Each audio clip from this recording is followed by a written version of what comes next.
こんにちは。焼肉奉行霧島の稲垣です。今回はバラをさばく動画になります。今日もよろしくお願いします。でこのバラはちょっと割り方違うんですよ。普通のやつは長いやつが内と外があって、でそれがひっついとって貝のみとささ肉というとこのこっちのはひっついとる部分で、こっちのこの前はまだ冷蔵庫に入ったんだけど、はい、でとりあえず今日はこれをしようかと。基本的に言うとこの真ん中で割ってあるんねんけど、関東カットになるのかな、これなんなんやろな。こういうバラの1枚もんで真空してある場合もあるし、半分で割ってある場合もある。これもうちのセットなんやけど、ここにバラ山がこうぐわーっとあると、こっちが内外と考えたらこうあったとしたら、ここでこうあるからバラ山が外のやつはここにちっちゃいのがこうやってついたの、そうするとこれを取った時にこのちっちゃいバラ山ができるから、そうするとロスになるから、と思って僕はこれ1枚もんにしてくれと、でここのバラ山1本ごともう全部取ってって取ってもらったんで、あともう一つは、インサイドっていうのはここにこうついとるんですよ。でこれが割ってある、ここの部分は薄いでさ、インサイドとしてなかなか使えへんねんけど、身の厚いやつもあるんちゅうの。でこれを割ってくれた時にこっちのインサイドをこうやって割ってくれる業者もおるし、このままバツンときてこっちにインサイドが少し残っとるっていうのがあるじゃん。言うたらうち花見て出しとるとこやな、こうやってもう1枚もんでこうやって全部してる。そうするとこのロスが減ると。豚バラで言うたら大きさで言うたらこれぐらいやと思うんですよ。それが牛で言うたらこれぐらいでかいやんか。ラーメン店の方が豚バラでどこが美味しいとか、それで聞かれたことがあるの。場所で言うたらバラ山がこういうふうに、豚も一緒やな、で上にこうやって肉がついとるとこがインサイド。豚で言うたら豚はちっちゃいですぐ分かるみたいなな。であとここがみんなが好まれる貝のみっちゅうとこ、だから豚バラでも一番美味しく食べれるのは、じゃあ赤身が多いとこはここの端なんですよ、こっちの端で。これをひっくり返していくとこういう感じ。豚もこうやってなっとる、こうやってな、でそこがカッパ、牛でいうとねこれで、このカッパを外していく。だから自分がもし商品化していこうとすると、こういう1枚もの方のが使い勝手がいい。カッパの中でも食べれるってのはこんだけ、この肉厚が厚いここだけ、もうここら辺こうやって薄いもんこうやって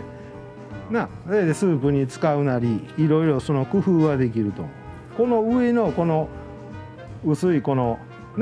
白いやつで、これがさ硬いし、言うたら汚いんですよ。汚いっていうのはこう枝にくれぶら下がっとったり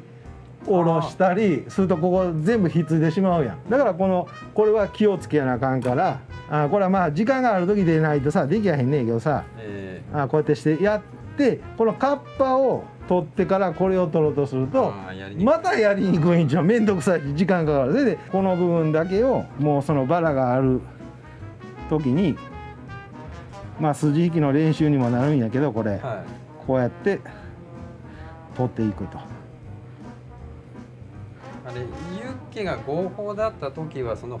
薄い部分でもユッケでなんかな出しとったとこもあるけど、銭儲けのことしか考えてない人かなと思う俺は。だってさこんなとこさユッケに出してもうまいわけないもんな。やっぱりどっちかと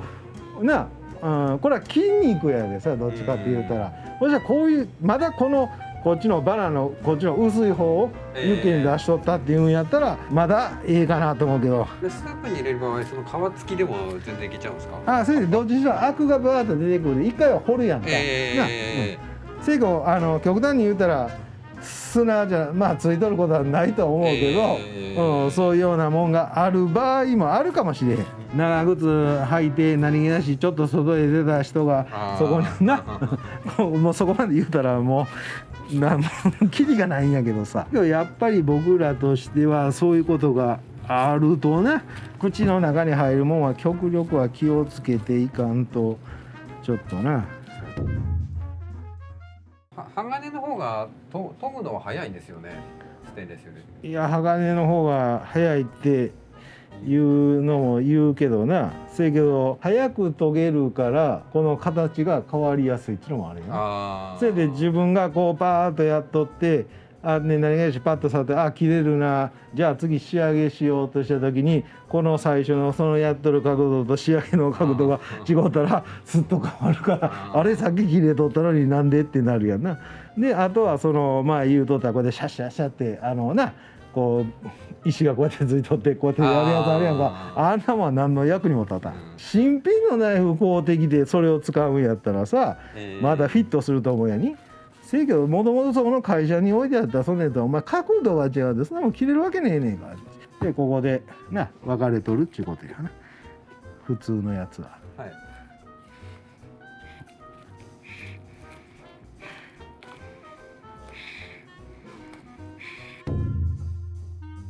これは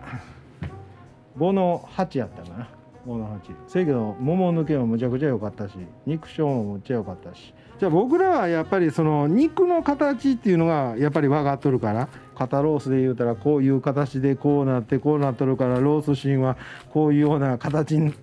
やに、大きさじゃなくて形はこうなっとるやろなっていうのをイメージしたやつやったね。よかった。ほんでいろんな人いろいろ教えてもくれるし俺も聞くし、でこれが内外バラの笹肉で、ここはこう貝のみがここについております。こうなっとったっちゅうで豚バラで言うたらこの辺がこの細なってるとこが一番肉が多いっていう。この豚バラを豚バラを半分に割ったとするやんか。で半分に割ったやつの前はまだ肉あるやん。でここは脂がないからここのお肉とここのお肉は身が多いもんで、そのここの切った脂をひっくり返してここに貼り付けてスライスして折り曲げると赤身と脂が多い、赤身が多い、脂が多いっていう豚バラスライス。肉屋さんってみんなすると思うやに、割りはせえへんねんけど、やり方としては2枚重ねてスライスするっていう。そうなんですね。それと短縮できるやん。だから1キロとかで買うお店はここを持っていかれると怒られるって俺らも知っとるから、せいで極力ここのとこ持ってくる。そうすると1枚で買う人と1キロで買う人の差っていうのはそこで値段の差が出るんだよ。だからここが欲しいって言うてお好み焼き屋さんが特にそうなんやけど、俺の今の経験で豚バラ使うから、ほんと1枚で必ず買うてくださいねっていう言い方をしていかんと揉める原因になる。うちらの焼肉屋さんも一緒やな。ここと貝のみとここばっかくれってようみんな言うけど、無理っていう。じゃあここどうすんねやっていうことで、今まではその値段前も言うたけどさ、値段競争やってんか。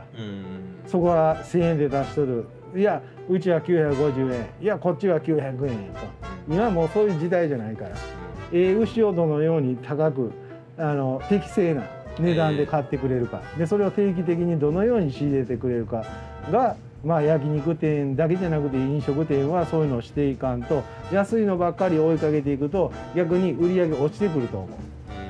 で極力はさ、やっぱり今何でも値段が上がってるから食事の回数ってちょっと減ってると思うんだな。でたまに来た時に、選ばれる店にもしやなあかんっていうのもあるんやけど、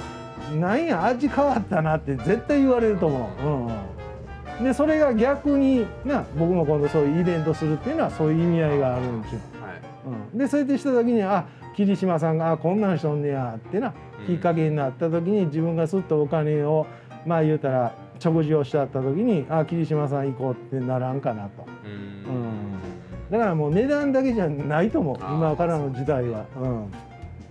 それに昔はその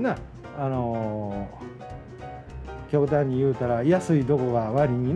みんな取引があそこ安いでってなるけどさ、今高いからそういうとこも言われるとこがあるけど、そういうお店はだんだんよくならんと思う、業者さんももんを適正な価格で、安はならんと思うけど、適正な価格で売ってもらえるようなとこが生き延びれるんじゃないかなって僕は思ってます。今日は今回はこのバラの1枚もの半分やねんね、半分で、こっちが笹肉貝のみというで、例えで挙げた豚バラのお話とかね、兼ねて今回のお話になりました。今日はありがとうございます。株式会社稲垣では飲食店向けの卸販売とお肉の加工でしたり仕入れなどをアドバイスなどをさせていただいてます。一番僕が思うのはやりだしてからが壁にぶつかると思うんですよ。でその時に僕にいろんなこと聞いてくれるのでもいいですし、その時になってうちでちょっと教えてくれとかね、そういうのが出てくると思うんですよ。レバーがいくらになって、タンとハラミいくらになって、大腸小腸千枚っていうその値段の評価の仕方も全部教えることが僕はできますので、そういったことなどを学びたい方は LINE の公式アカウントの方でお友達追加の方お願いします。ご家庭向けのネット通販も始めました。そしてふるさと納税の方も始めておりますので、こちらの方もよろしくお願いします。こんなんやりだしとったらいつになっても終わらへんの。もうこの辺でやめとくかこれ。